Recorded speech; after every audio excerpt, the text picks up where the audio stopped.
আমার মেয়েকে মনে হচ্ছে না কত বড় একটা মেয়ে। তো সন্ধ্যেটা দিয়ে, কার বাড়িতে এরকম এত ভালো মেয়ে আছে আমাকে, তাহলে ওরা কি বলবে জানিস? বাজে বলবে।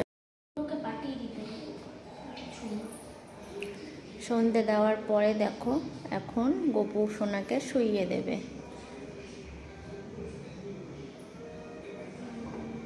ভালো করে তোলো, ও পড়ে গেল কিন্তু। দেখো আর হাতের কি অবস্থা,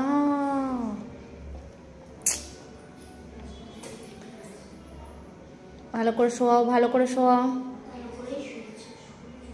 তো চলো এখন গোপু সোনা শুয়ে পড়বে।